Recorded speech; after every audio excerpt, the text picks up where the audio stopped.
Hey, this is Anney. And Samantha. And welcome to Stuff I Never Told You, a production of iHeartRadio.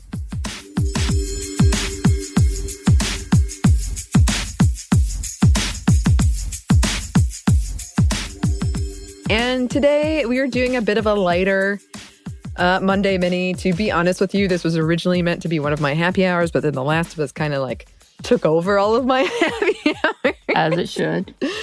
As it should. But I did think it might be cool to talk about this one as it comes out. It is the day before Valentine's Day. That being said, this one we are going to be talking about, not in depth, but some sexual things, sex and stuff. What? Mm-hmm.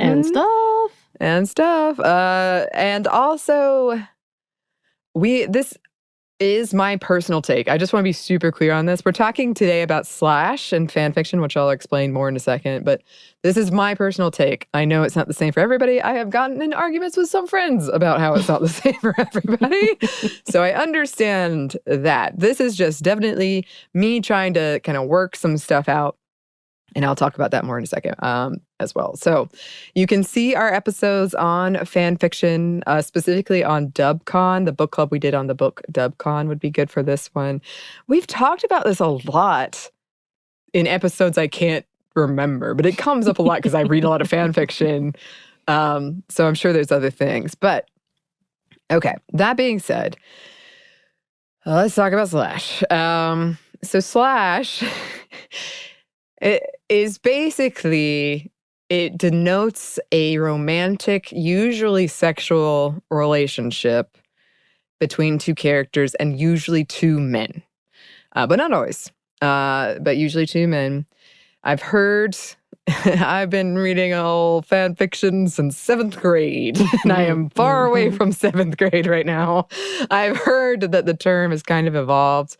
I would like to look into that, but it is something that just shows this is more of a romantic sexual relationship, as opposed to if you did this character plus this character, that is platonic / romantic, usually sexual. And it has given a lot of people, it has made them scratch their heads a lot of the time, because the question is, why are so many women, a lot of them queer women who are writing fan fiction, why are they writing so many stories about two men together?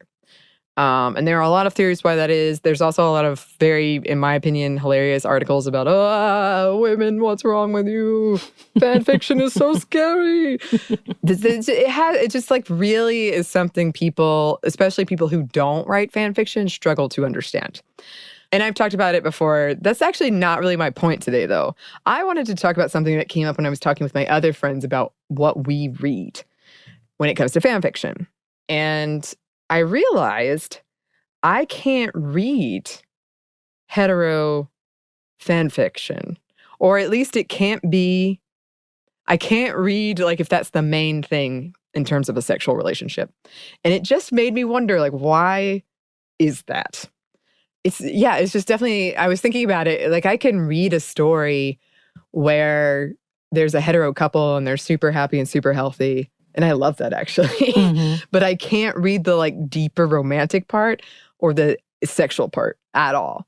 And that's not something I normally read anyway, but I will read it more if it's between two men.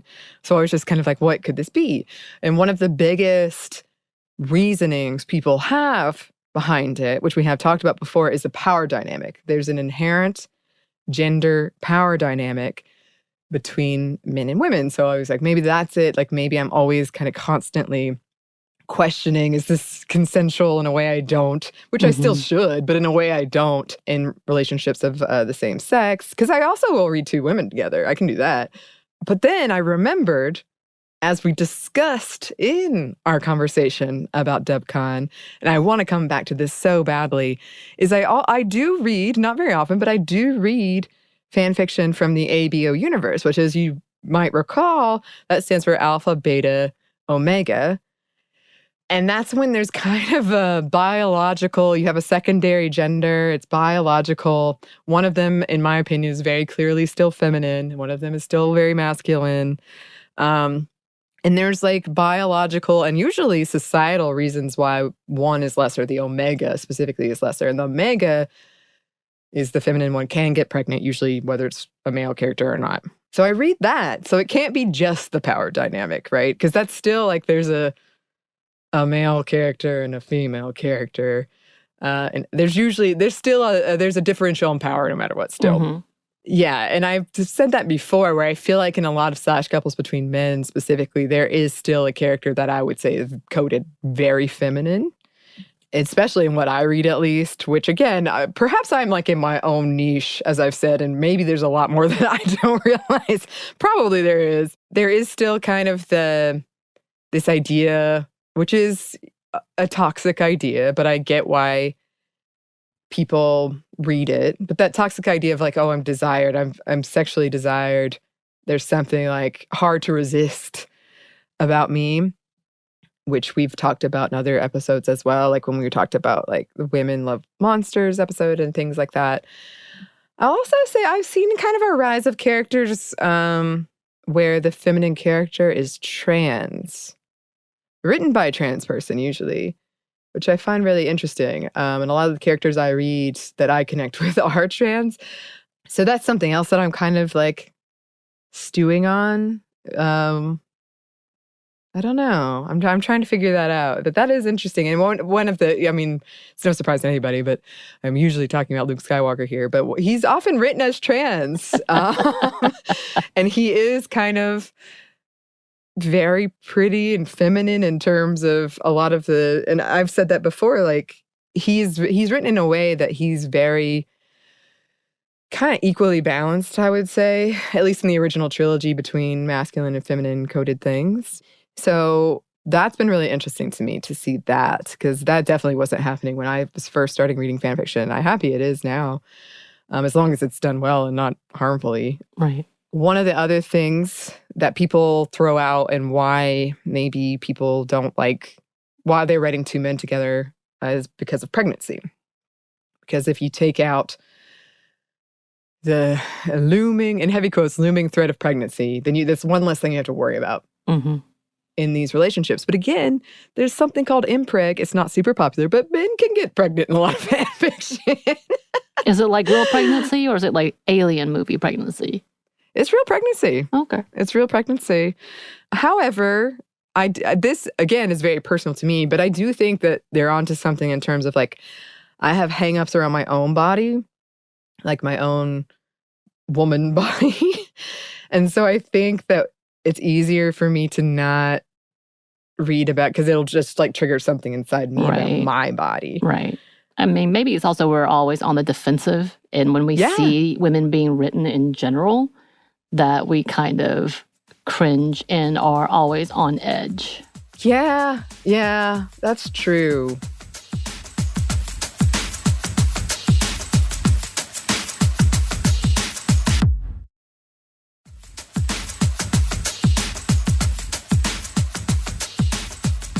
And I do think, like, this is a larger conversation for this episode, but I do think there is something to be said.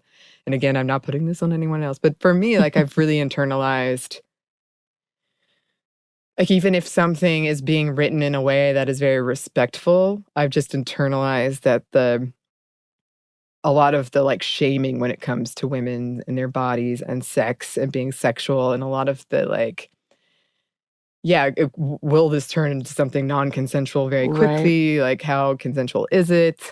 And that it's a shame, really, but that we've sexualized women's bodies so much that it's hard for me not to read it as degrading, even if it's not degrading. Right.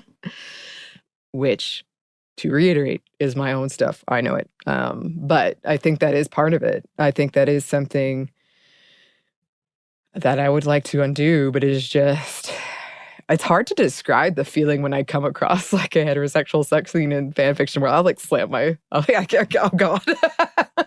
It's very strong. And I think it is mostly, it's a lot of societal stuff, but I think a lot of it is me. And we've talked about, our own traumas on here. I'm sure that has a lot to do with it for me as well. I do think there are just more male characters. There's more men in a lot of stuff. There's more fleshed out male characters in a lot of stuff. I don't think that's the whole equation at all, but I do think that's a part of it. haven't really found a way to articulate it yet, but it is internalized misogyny as well. But I do think, like, for me, I've said I can connect to a fictional character, and for me, I could process trauma through that because I think that they are, well, I would never judge them for going through this or whatever it is. And I think that a lot of the characters that it's easiest for me to connect to are the like every person characters, but they're almost always every man characters because they're kind of the main. So it's easier for me to like connect to them. And it feels like, oh, if they're in heavy quotes weak, it's okay for me to be, which again is like bullshit. But that is kind of, I think that kind of internalized misogyny of, oh, if a man can emote like this and do this and go through this, and then it's okay for me, a woman, which is, yes, I know it's bad, but I do think it's a part of whatever's going on here for me. Right. I mean, that's definitely, we are so caught up in the extremes of everything, like the toxic masculinity versus feminine energies. And it's kind of odd because I think the other word to being weak is just non-threatening. Yeah. And that's not a bad thing. That's not an either or. And I think it's kind of like, the term is weak because that's what they want to classify that as, if it has an energy where it's like, oh, you're not trying to intimidate me, you're not trying to invalidate me, and you're not trying to take something from me, whether it's personal or space or whatever. But like that being it is like, no, it's just meaning that they're non-threatening, and that's actually great. So feeling safe with someone, which can be like that. And then you go into like what people think is safety, and it's like, can they beat up someone for you? That's not safety. That's not safety. So there's a conversation in all of that, in like how we see and how we term what is acceptable, what isn't acceptable. When it comes to sex anyway, again, kind of like how you talked about it, sex has been dirty for women for so long. Yeah. And then sex has always been a power move for so long. Yeah. And then even today, when we talk about families and reproduction, it's a power play more than anything else. And that's what it's hard to not to separate it, especially when you don't have the rights to your own body, period. Right. And I think that is something else too that because I don't, we talk about it all the time on the show. I don't think that if you have consensual sex, I don't think that's bad, but because we have, especially growing up, when you grow up in kind of a religious, conservative environment, it can be hard to let go that it feels like, and even in our terminology, when we talk about sex when it comes to women, it feels like you've like given ground to something. You've given something up. And now you are in the, quote, weaker position. Right. Which I don't believe it. But sometimes you have to face like the... whatever it is still inside you. Right. That's reacting this way. And I get, like, going back to the ABO thing, clearly that's not all. I think there's a bunch of pieces to this puzzle for a lot of people. I don't think there's like one answer. And I even had an interesting conversation with a friend of mine recently about like, I read this toxic stuff and I don't know why. Like, I don't like it. I don't like want that to be true, but I read it. And I think that's also some of the messaging we've just received about what is sexy and what is romantic. Right. Also, you just might not like heterosex, like in general. That just may be it. Like people, this is also why, sexuality is a thing, preference in sexuality. You just may not like heterosex, and they're like, nah, I'm good. Moving on. It's true. No, I did think about that, but I just find it kind of interesting that I can read two men together. Like two women, I get more than two men. But I think there's a lot going on. But also, just I wish I could read heterosex. Maybe I can. Maybe I can. You're not missing out. Oh, well. This was supposed to be let's get into Valentine's Day. Good luck, y'all. No. No, just read fan fiction and drink some wine. Yeah, that could be the best Valentine's Day for you. Already, my plan. But I also wanted to add in here, and I think also when I compare what my friends read and what I read, not all the time, but a lot of the time, they've had more sexual experience than me. And so I feel like there's almost like a logic, like that's not how sex works between two men. Like almost like questioning how it's written, which I don't do. I'm just like, I really don't want it to be. I don't want to get into the nitty gritty of this when I'm reading my fan fiction. Yeah, I would say that's probably more accurate than when men write about sex. Yeah, honestly. And, like I am very good at stepping back from like, I know this isn't realistic, but I kind of don't want to read the realistic at this juncture. It's fan fiction, and that's not my thing. Super. Like, normally I'll even, because I've said it before, but in fan fiction, a lot of times they'll tell you at the top, like if you don't want to read the sex scene, you can just, here's the line, skip to the next line. Lovely. And then it's over. And I do that sometimes, but not all the time. Sometimes I'm curious. And that's good too. Yeah. I don't know. I hope I haven't offended anyone. I'm just this is me trying to figure out why I read what I read and what I don't read, why I don't read what I don't read. And more kind of that visceral reaction. Yeah. It's kind of, anyway, if anyone has any thoughts about this, because I know people have thoughts about this. A lot of people have thoughts. Ooh, yes, you do. You can email us at stuffmediamomstuff@iheartmedia.com. You can find us on Twitter at momstuffpodcast or on Instagram and TikTok at Stuff Mom Never Told You. Thanks, as always, to our super producer, Christina. Christina, do you like fan fiction? Now I need to know. And thanks to you for listening. Stuff Mom Never Told You is a production of iHeartRadio. For more podcasts from iHeartRadio, you can check out the iHeartRadio app, Apple Podcasts, or wherever you listen to your favorite shows.